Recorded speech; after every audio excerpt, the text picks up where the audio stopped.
average day at Dog Ear Studios?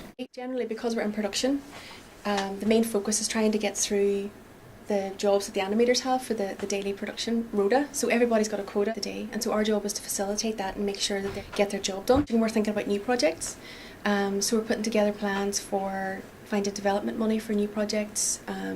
There's a lot of discussions about the scripts, liaising with the writers, working with the rest of the production team as well. Some of your staff have come from publishing backgrounds into animation. Was this a natural transition? It's very natural because it's the same editorial skills that you're using. So when you work in publishing, it's all about crafting stories, working with writers, putting together a plan for the visuals for a story, and it's exactly the same process in animation.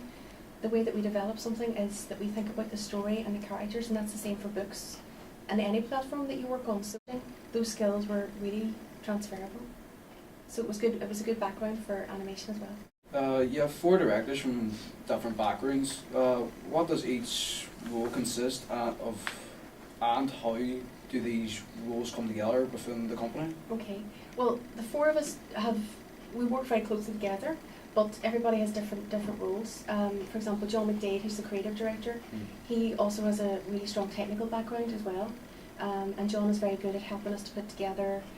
Morning on Puffin Rock, and it's a glorious day. My background is in publishing. Her background was in publishing as well.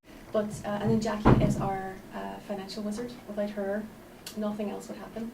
Because one of the most important things with any business, regardless of what you're making or doing, is making sure that the money in and the money out is all balancing up. And so Fionnuala and Jackie are both very good with financial planning. Fionnuala is good across the board. She's a real all-rounder. She's our head gear. She'll kill me for saying that. John and I sometimes get really immersed in the scripting or another aspect of the way without her we would be dead. Your animations at the moment are Rosy Red and Puffin Rock. Yeah. Will you always target the younger audience, or will you extend into new audiences in the future? I love to do older stuff. I think because my background was in preschool, publishing and animation, we just felt that that was the easiest thing for us to start with. We love to do older projects. I think because we all have younger children as well, it's easier. We've got a market research at home, so we just ask them what they think.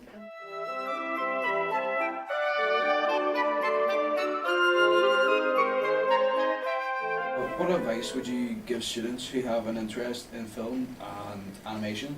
So there's no direct path, but I think you have to keep your eyes and ears open. You have to take opportunities. You have to make yourself useful, doing your research and finding out which companies are doing the types of things that you're interested in.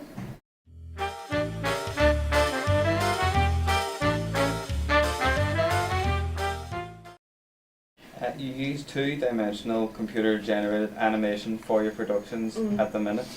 Will you use different forms of animation in the future? I think we would probably keep our minds open. I think there's so many different types of software.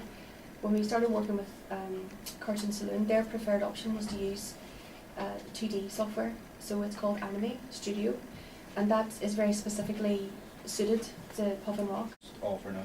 Great. Thank you very much.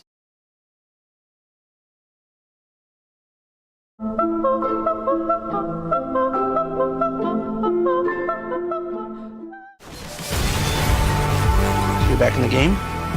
I guess.